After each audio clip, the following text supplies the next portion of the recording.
Can I have another beer, man? Is that all right? Okay. All right. Cool. Yeah, I'd like another beer. All right. Just real quick. And we care why? I don't know. Maybe because he thought we wanted to call him later. Interview him. Okay. Yeah, you might have to do him another night. What time is it? It's about 10 already, right? 10:30. Man, Hmong history. Open your eyes, America. Open your eyes a little bit, please. With Hmong history, man, briefly, I'm going to try to say as briefly as I can. You know, basically, it falls back, you know, there's a leader named Chi Yu. You know, we used to rule China back in the days, so long ago. So many wars where we lost everything. You know, wherever we came from, wherever we lived, was always being taken over. You know, someone always invading, someone always taking what's ours. And I know we just been fighting, man. So trying to survive all our lives. And Tell me about the more recent. right. history. So you know, the 1963, if I'm correct, you know, comes along, President Kennedy.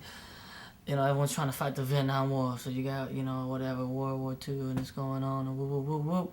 There goes the Hmongs, you know. We have no credibility, you know, because we don't own any land.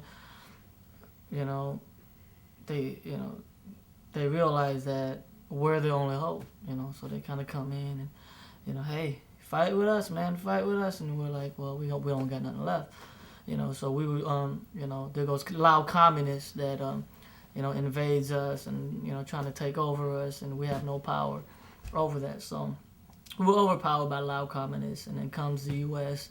and, you know, asks us to fight alongside. So we become their allies. Hey, yeah, we'll take your, you know, once we win the war, we'll take your people over, and everything will be all great. And General Vang Pao's like, yeah. And I understand why he said yes. I probably would have said it myself. I can't say because I wasn't there at the time. I don't know where my heart would have been. You know, but, you know, either way, I think our hearts would have been crushed either way. But, you know, so we fight the war. It's a long, secret war, lasts about 10, 12 years. 1975 comes along, or 1973. In 1973, the war ends. America scatters, abandons our people. You know, some got across. You know, they you know, they rescued who they could. You know. Okay, yeah, a few of you guys come along with us, whatever. Yeah, so, you know, my parents got across, you know, fortunately, and that's why I'm here today, you know, thank God.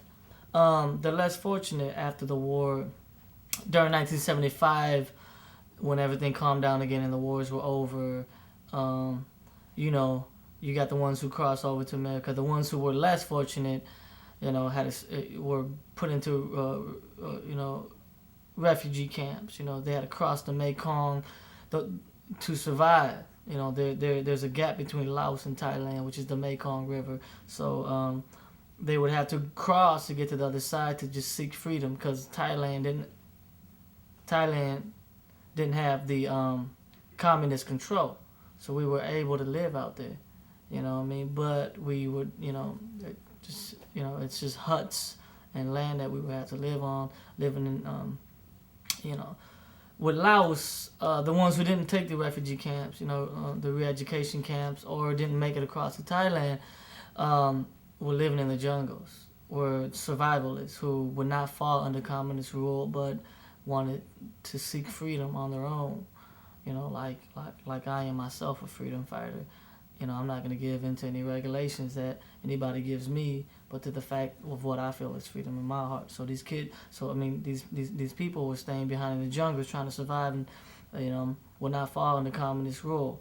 I heard crossing the Mekong River, a lot of children died, and that is because every sudden movement you make, you will be killed by soldiers. And so with kids, I mean, man, picture being a mother or father and having to walk and having to bring your family across this river. So the Mekong River, I mean, it's not this little stream where, you know, oh, let's go fish and then we'll end up on the other side. I mean, we're talking about this huge body of land. I mean, you're going to take some time to get across. You know, and every time you do, it's like you got to look over your shoulder. It doesn't matter how deep you are into the water. I mean, like every bit of it is your survival. It's whether you make it or not. And some parents had to drug the kids with opium just so they would stop crying. You know, these are innocent children under the influence of drugs. Parents would have to strangle the kids to the point where they weren't making no noises, and that caused some of the parents to accidentally kill their kids. So these innocent kids were dying just because the family had to survive one way or the other. You know, and that's just heartbreaking to hear. You know, and if not, every noise, boom, boom, boom, you're being shot, you're being killed. You know, I mean, your whole, whatever you're riding on, if it's a few bushes or it's a boat, you know, that's just manslaughter all the way through. And the ones in the jungle are trying to survive. Every sudden noise, you're done. Chemical bombs being thrown over, you know, genocide.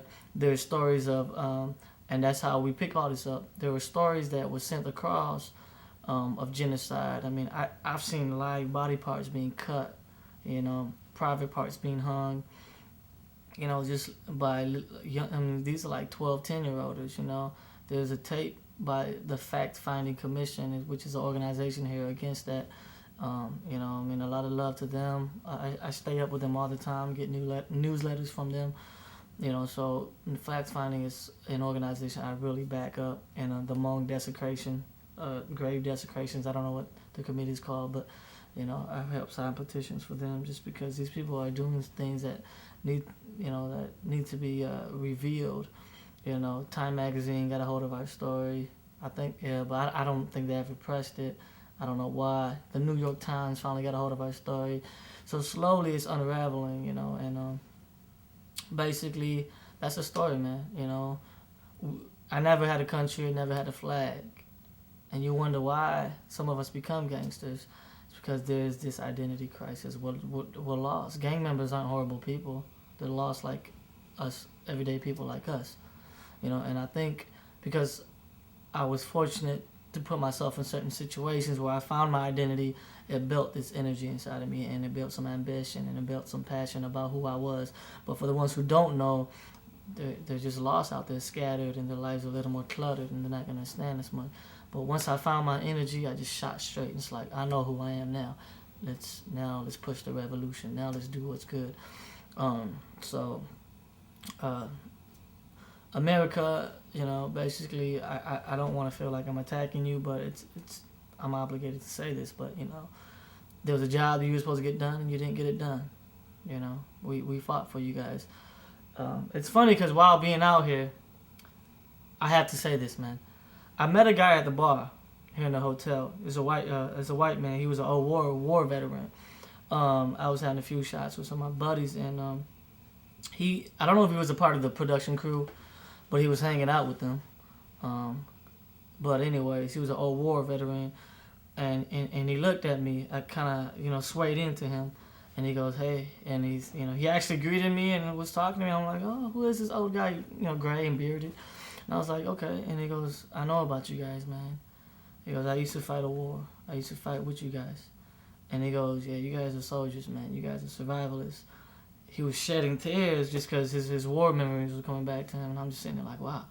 And he goes, man, I know about you guys. And he goes, you know, this is a screwed up country. He goes, forget this country, man. I know about you guys. And it was inspiring to hear this from a white male who has fought a war back in the days with us, to tell me how strong our people were, how powerful our influence was on him. And he's like, you guys are fighters. And he was just weeping. And I was like, you know, I almost cried. You know, I was just like, wow. But at the same time, it was touching. And I'm just like, wow. You know, so just pat him on the back, had a beer with him, and I took off. But it was good to hear that. I had that experience here shooting this movie with Clint. And it just shows how deep our impact in history was. And one thing that I frown upon is that you can't find Hmong anywhere in the history books. We don't exist. There's an organization called the Fresno Unified School District, and they advocated and made it legal, or made it mandatory for Hmong history to be added in public schools in Fresno. I don't know if it's all of California or just Fresno itself, but they made it, you know, a regulation. And I wish we can see that more, you know, and throughout the nation. So that's the start.